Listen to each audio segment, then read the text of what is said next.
In the shade of a Bodhi tree, the Buddha sat. His disciples gathered in attentive silence around him.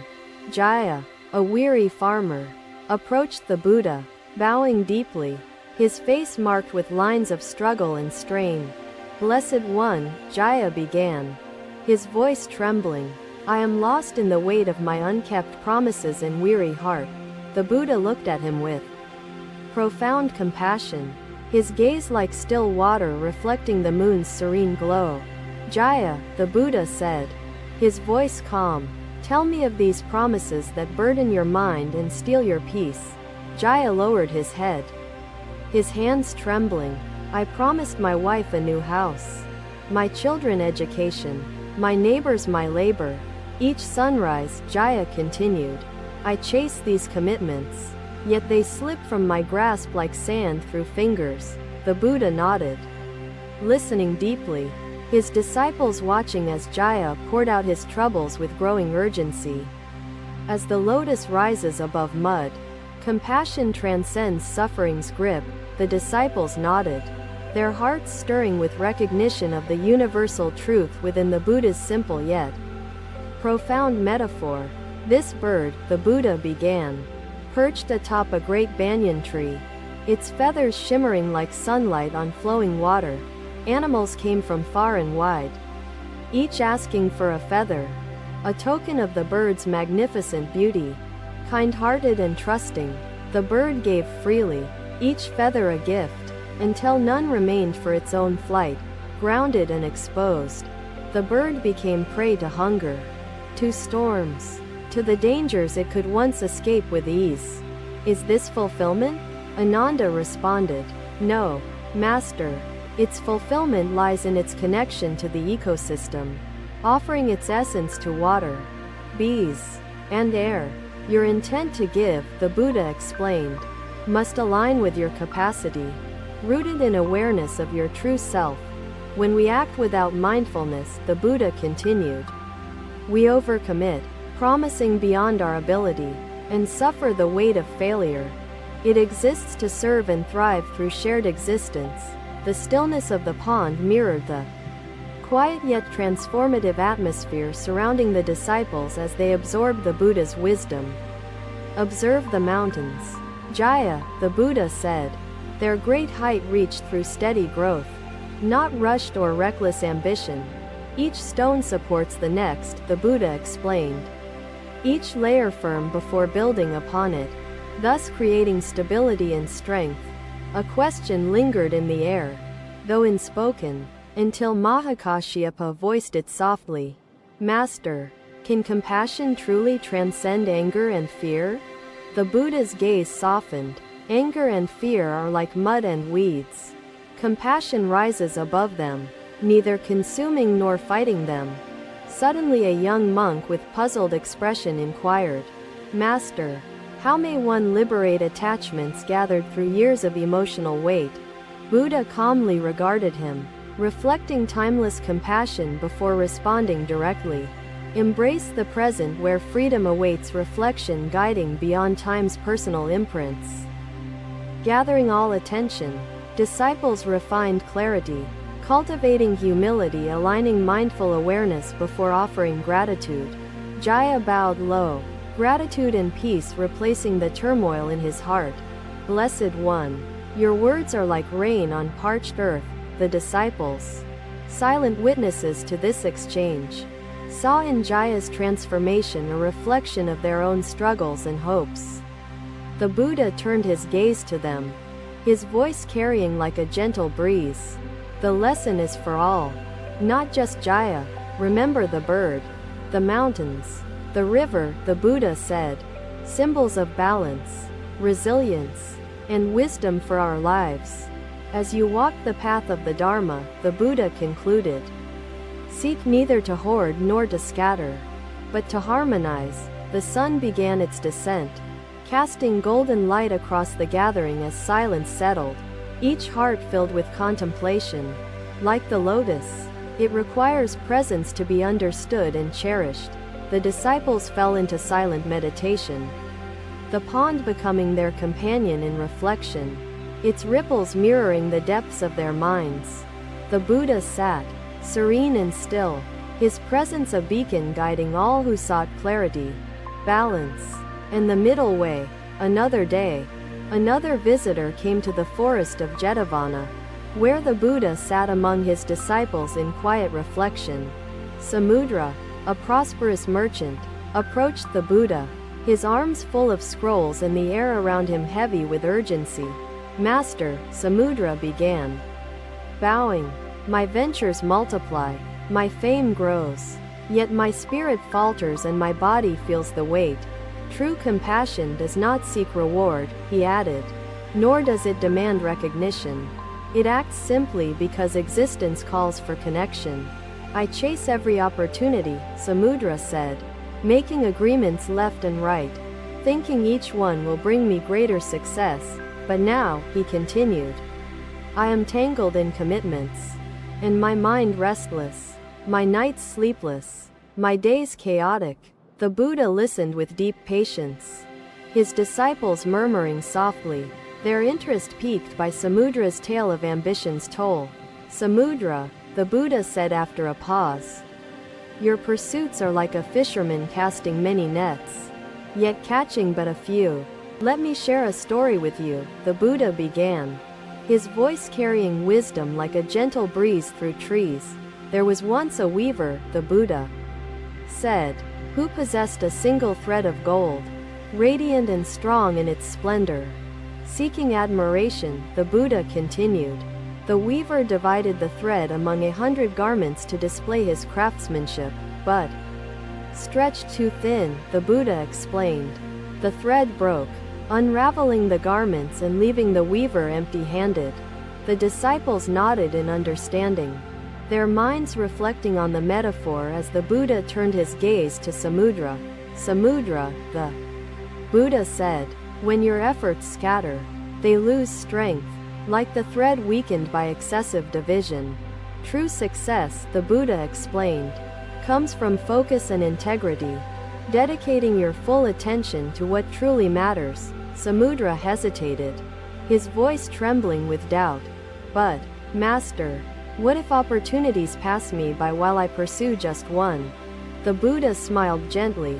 "Samudra, opportunities are like clouds.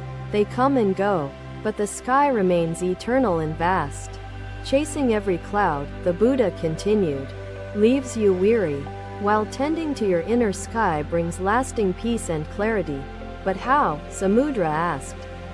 "Do I choose which commitments to keep and which to release without regret?" The Buddha gestured to the forest around them. "Observe the trees, Samudra, each one flourishing by drawing strength from a single root. Like the trees," the Buddha explained, "you must root yourself in mindful intention, choosing commitments that align with your true purpose. When we act without discernment," the Buddha said, "we scatter our energy and diminish the quality of our efforts." The disciples, now deep in thought, saw the lotus as both symbol and guide, an eternal companion on their spiritual paths. The Buddha's teaching extended into the depths of their awareness, leaving them with questions and answers coexisting like ripples in the pond.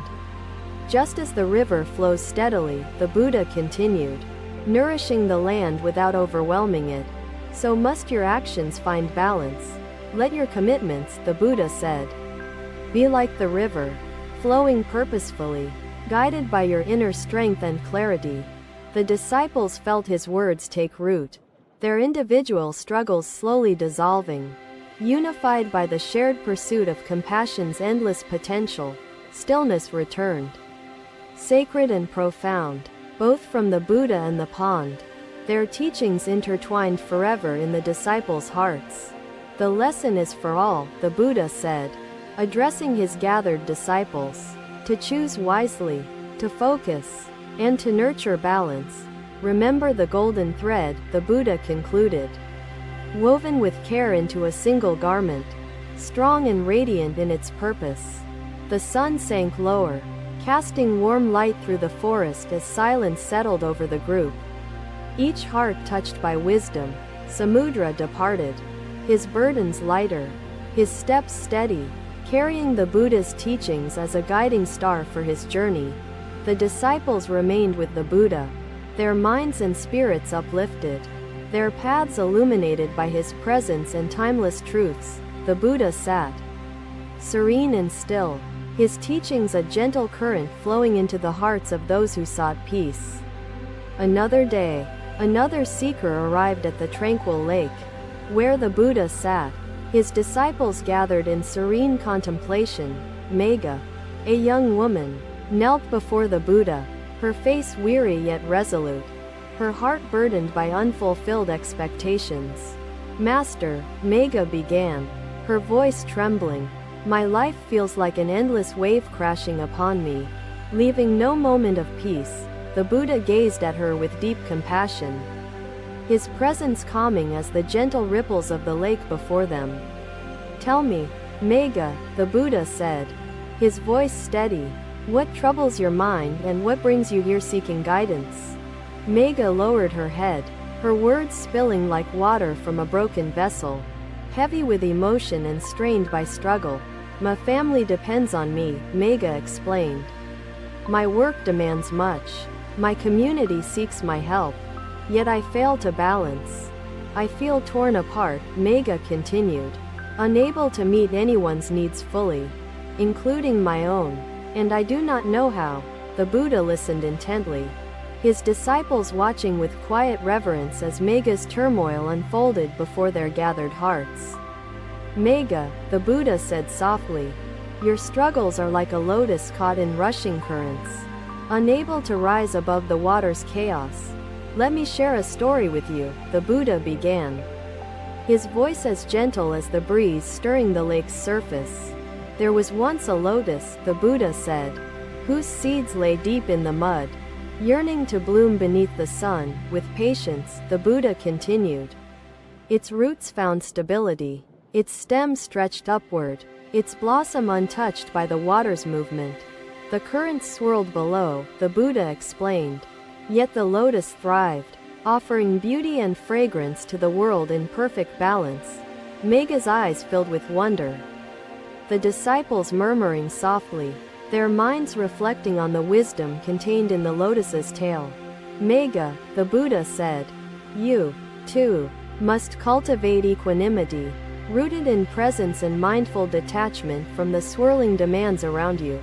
Be like the lotus, the Buddha continued, drawing strength from your inner stillness, untouched by the currents of external chaos. Megha hesitated, her voice uncertain. But, Master, how do I remain present for others while tending to my own peace? The Buddha pointed to the lake before them, its surface calm yet alive with gentle ripples beneath the sun's golden light. Observe the lake.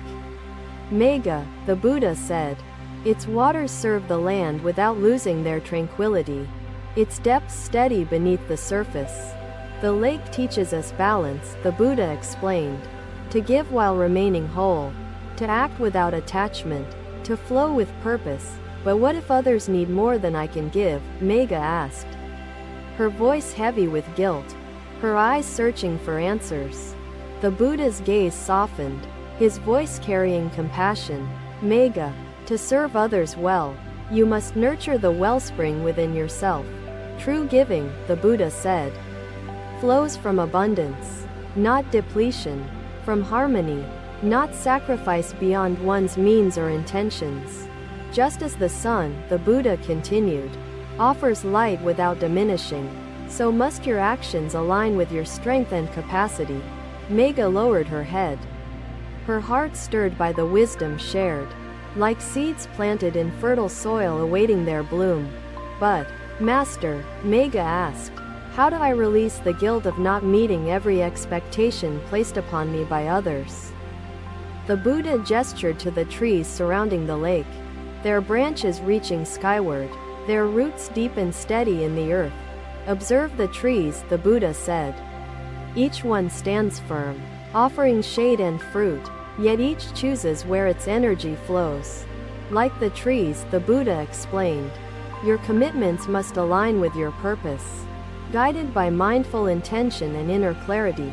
When we act without discernment, the Buddha said, we scatter our energy, leaving no strength for ourselves or for lasting support to others. Megha raised her eyes. Her heart lightened as understanding dawned. Like sunlight breaking through the clouds of a stormy sky. Master, Megha said. Her voice steady. I see now how balance must be cultivated within me. Rooted in mindfulness and presence. The Buddha smiled, his presence radiating warmth, his teachings filling the hearts of all gathered with serenity and renewed purpose. The lesson is for all, the Buddha said, addressing his disciples, to live like the lotus, like the lake, like the steady trees. Remember, the Buddha continued, equanimity is the middle way, the path of balance, resilience, and mindful action in our lives. As you walk the Dharma's path, the Buddha concluded, remain rooted in presence, detached from outcomes, flowing with wisdom and clarity. The sun dipped lower, casting golden light over the gathering as silence settled, each heart touched by the Buddha's words. Megha departed, her steps lighter, her spirit renewed, carrying the Buddha's teachings as a treasure guiding her journey forward. The disciples remained, their minds turning like prayer wheels, aligning their own struggles with the wisdom imparted by the Enlightened One. The Buddha sat, serene and still, his presence a beacon of peace, illuminating the hearts of all who sought balance and harmony. The Buddha spoke again, his voice a soft echo across the hills. Equanimity frees you to see life's truths without distortion. Ananda asked softly, Master, does equanimity make us invincible to suffering, unshaken by the world's harsh realities? The Buddha replied, it does not make you invincible. Thank you for watching. Buddha's teachings are always with you. Subscribe to our channel and we will see you in the next video.